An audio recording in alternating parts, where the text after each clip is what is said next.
untuk mewartakan Injil, untuk misionaris ya. Kan bahwa asal muasal terjadinya voice note itu adalah dikarenakan Dr. Richard ingin karena pemberitaan Injil inilah aku menderita. Nggak lama lagi Dr. Richard akan Allah beri hidayah dan masuk Islam. Halo semuanya, aku Yusel Kim. Selamat datang ya ke channel YouTube aku. Dan yang nonton, gimana kabarnya hari ini? Apakah dalam kondisi yang baik-baik saja? Atau mungkin lagi dalam kondisi enggak baik-baik aja nih? Entah itu udah karena lagi sakit, lagi galau, atau lagi banyak banget masalahnya. Apapun itu, tetap semangat, don't give up. Nah teman-teman, dalam video kali ini kita akan membahas tentang hal yang ramai banget dari kemarin, yaitu tentang PN atau voice note dari Dr. Richard yang tersebar. Dan kalian tahu nggak, isi dari voice note itu membuat heboh sampai menggemparkan netizen Indonesia. Sebab isinya ini menyinggung perihal yang sensitif, yaitu berkaitan dengan Yesus Kristus dalam keyakinan Kristen dan Nabi Isa dalam keyakinan agama Islam. Adapun hal itu diduga merujuk pada konten podcast antara Dr. Richard Lee dengan Elia Myron yang diunggah di kanal YouTube-nya Dr. Richard Lee sendiri. Dan video itu diunggah pada tanggal 14 November 2023 yang lalu. Dalam konten yang berdurasi 1 jam itu, Elia Myron sempat mengatakan di menit ke-42:38 bahwa Yesus Kristus berbeda dengan Nabi Isa seperti dalam keyakinan umat Islam. Kemudian pernyataan tersebut sempat ramai dan menjadi pro kontra sehingga diperbincangkan oleh warganet. Dan Dr. Richard Lee sendiri seperti yang sudah kita tonton di podcastnya itu kan akhir-akhir ini kebanyakan mengundang para ulama ataupun ustadz. Nah hal inilah yang semakin membuat netizen gempar teman-teman. Pasalnya selama ini ia tampak ingin mempelajari soal Islam lebih dalam dan justru seolah memiliki misi tersendiri terkait kekristenan. Terlebih nih, hal itu juga diperkuat oleh bocornya voice note yang diduga dikirimkan Dr. Richard Lee kepada Elia Myron. Dan untuk lebih jelasnya mungkin kita bisa dengerin sama-sama ya seperti apa voice note dari Dr. Richard Lee. Elia, podcastmu di tempatku tuh keren banget loh. Secara nggak langsung tuh kamu menjadi pewarta Injil. Dan banyak yang belain kamu sebenarnya. Jadi aku seneng banget sih, kontenmu tuh sampai nonton 3,1 juta viewers loh, luar biasa banget. Wow. Elia, ini ada yang bagus sih menurutku yang harus diangkat sih. Kita perdalam tentang Yesus Kristus dan Nabi Isa, ya. Itu aku pengen datangin. Disensor ya. Itu menurutku bagus dan kamu pasti akan bisa. Kalau bukan kamu nggak ada yang bisa kalau menurutku sih. Dan kamu harus, aku kasih saran kamu harus ambil momen ini. Tenang aja, aku akan jagain kamu. Dan kita akan lari cuma di situ aja kayak gitu punya.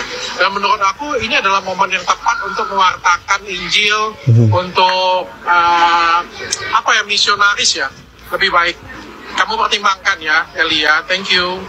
Yang dapat aku simpulkan adalah dia tuh kayak pengen ngundang lagi Elia Myron, terus ke podcastnya lagi, nanti dipertemukan dengan sosok yang disensor tadi, dan mereka akan membahas tentang Yesus Kristus dalam Kristen dan Nabi Isa dalam agama Islam. Dan teman-teman, akhirnya Dr. Richard sudah memberikan klarifikasi, dan coba kita simak bersama-sama seperti apa klarifikasi dari Dr. Richard. Banyak yang tanya dengan saya, Dok, apakah VN itu adalah suara saya? Benar, itu adalah suara saya. Oke, Dr. Richard mengakui bahwa itu adalah suaranya. Jadi ceritanya pertama kali podcast itu adalah dengan Elia. Lalu setelah dengan Elia, dengan Ustadz Dennis Lim, lalu dengan Ko Felix Xiao.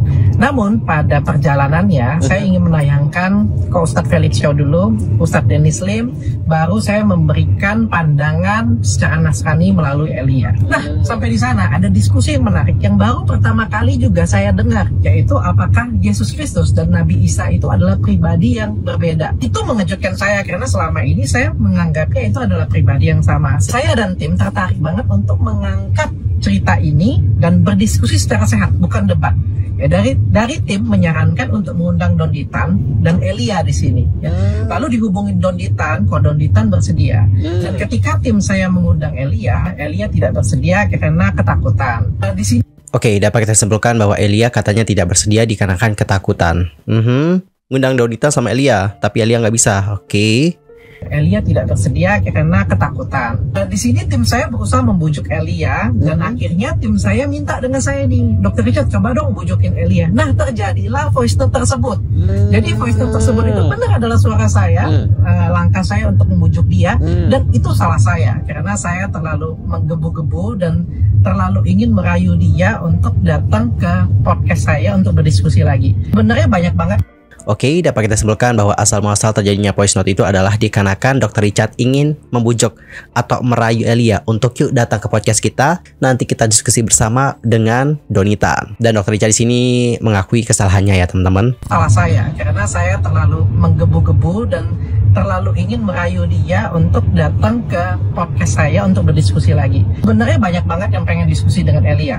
Kodonitan, bahkan Ustadz Felix Xiao sendiri tuh ngomong dengan saya pengen berdiskusi langsung dengan Elia, baik di podcast ataupun tidak dalam podcast. Jadi itu murni kesalahan saya, ingin mengajak Elia untuk datang ke podcast saya. Namun amat sangat saya sesalkan sekali voice note ini tersebar karena saya tidak pernah mengirim voice note ini melalui handphone saya, melalui chat pribadi saya. Saya mengirimkan voice note tersebut dari handphone tim saya. Jadi saya tidak pernah chat Elia secara pribadi.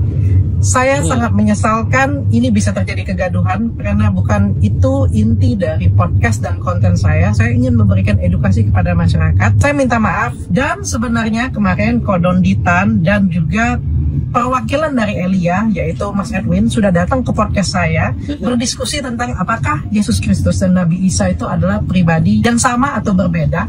Dan sepertinya supaya tidak menimbulkan kegaduhan, konten ini akan saya hold dan tidak ditayangkan.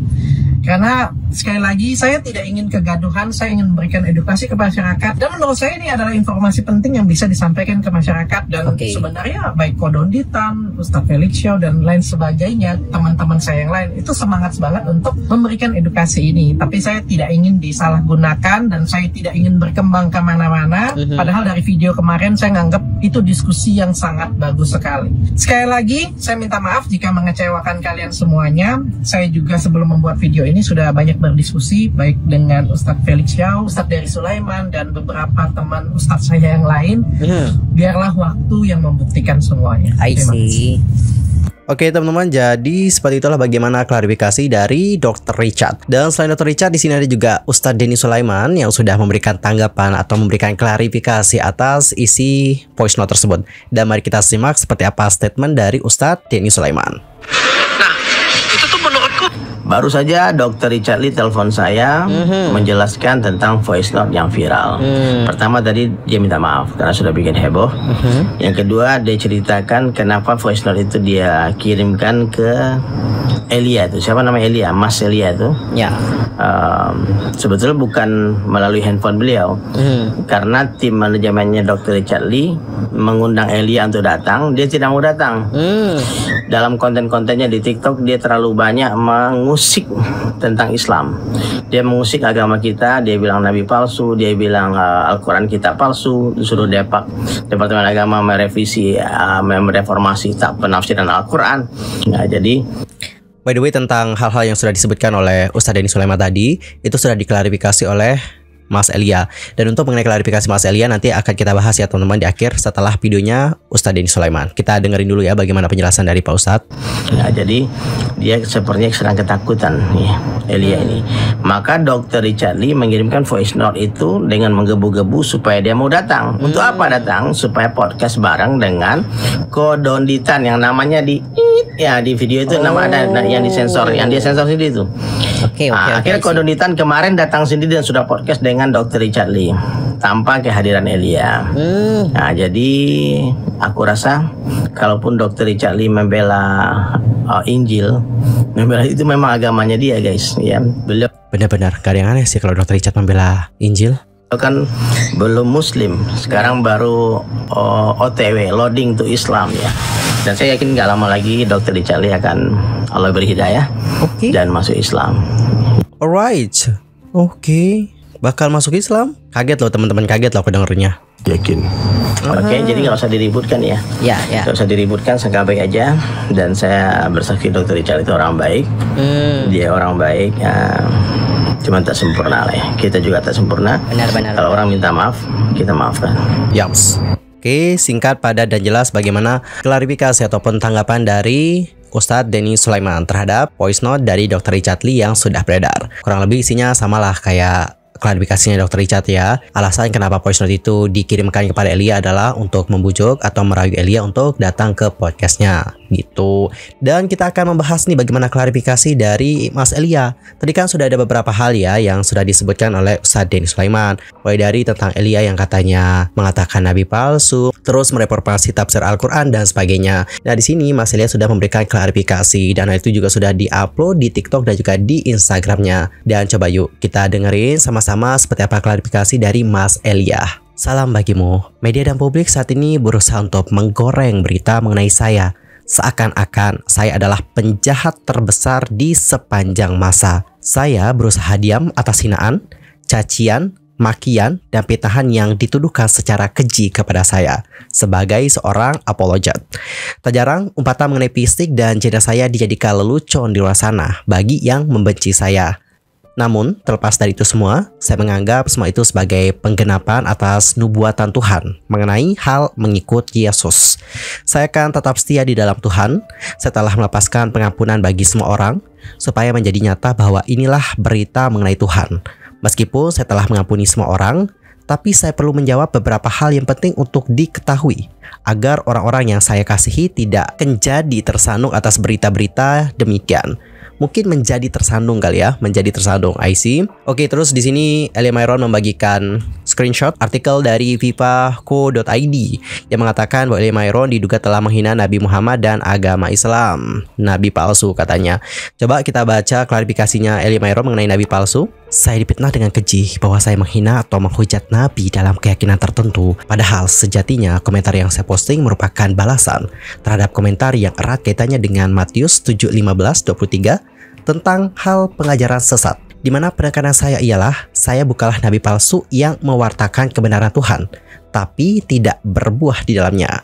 Saya bukan nabi sama dengan penyambung lidah Allah yang berbicara mengenai Dia, tapi rusak secara moral dan etika dalam melakukan pewartaan. Istilah nabi tidak hanya ada dalam keyakinan dan kepercayaan tertentu. Di dalam kekristenan sekalipun kita menggunakan nabi atau navi yang merujuk kepada pemberita mengenai Tuhan. Namun, publik telah terlanjur berasumsi dan menafsirkan menurut keinginannya sendiri tanpa mengonfirmasinya pada saya. Banyak orang yang malas atau cek validitas berita tersebut sehingga postingan yang memfitnah saya semakin banyak beredar di mana-mana. Mengenai revisi kitab suci. Nah, selain mengenai nabi palsu, saya juga dituduh sebagai penjahat agama karena meminta Kemenak atau Kementerian Agama Republik Indonesia untuk merevisi kitab suci keyakinan tertentu. Padahal faktanya, saya tak menyebutkan satu kata revisi pun di dalam video tersebut. Saya hanya menyoroti tafsir yang menampilkan atau memuat ayat kitab suci kekristenan, yakni Injil dan Taurat. Lagi pula, saya tidak menghimbau, namun hanya mengharapkan adanya reformasi atau perubahan yang lebih baik, supaya ayat-ayat Injil sinoptik dan Taurat tidak dimuat dalam tafsir tersebut, agar tidak ada kesalahpahaman di antara kedua belah pihak. Karena saya tahu keduanya di antara kita adalah berbeda, sehingga hal tersebut merupakan murni harapan saya untuk menciptakan kerukunan bersama. Mengenai Injil dan Taurat yang diyakini, mereka meyakini Injil yang diturunkan kepada Nabi Isa, sedangkan Injil kekristenan adalah Injil yang ditulis oleh para rasul dan murid. Artinya, Injil dan Taurat yang dirujuk adalah Injil dan Taurat yang berbeda dengan Injil dan Taurat kekristenan. Inilah penekanan saya bahwa semuanya berbeda. Sebagai penutup, 2 Timotius 2:9. Maaf kalau salah cara bacanya, maaf banget ya teman-teman. Nanti kalau aku keliru komen ya. Karena pemberitaan Injil inilah aku menderita, malah dibelenggu seperti seorang penjahat. Tetapi firman Allah tidak terbelenggu. Terima kasih atas semua tuduhan dan fitnah serta penolakan publik mengenai saya. Semua itu akan dipertanggungjawabkan masing-masing ketika hari Tuhan dan hari pembalasan itu tiba.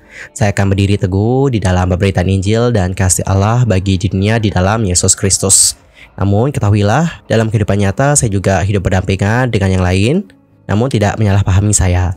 Meskipun demikian, mengenai apapun itu dan hal apapun yang akan terjadi pada saya ke depannya, saya percaya bahwa itulah kehendak Tuhan yang aku muliakan itu terhadap aku. Saya mendapat banyak kecaman, ancaman pembunuhan, intimidasi, dan hal keji lainnya. Namun saya tetap tersenyum karena semua akan kembali kepada Tuhan yang aku beritakan dan muliakan itu bagi kamu semua. Blessing in Christ, Elia Myron. Oke teman-teman, jadi seperti itulah bagaimana klarifikasi dari Elia Myron yang sudah membahas mengenai tuduhan-tuduhan kepadanya. Dan setelah melihat bagaimana klarifikasi dari Elia Myron, gimana nih pendapat kalian? Nanti langsung aja ya sampaikan di kolom komentar. Anyway teman-teman, cukup sekian untuk hari ini. I'm Yusul Kim pamit, dan aku juga mohon maaf jika ada kesalahan baik itu dalam ucapan, sikap, tindakan, dan sebagainya. I'm sorry. Dan mungkin ada kesalahan informasi, jangan sungkan-sungkan untuk koreksi aku dengan cara komen di kolom komentar. See you next time dan selamat beraktivitas. Goodbye.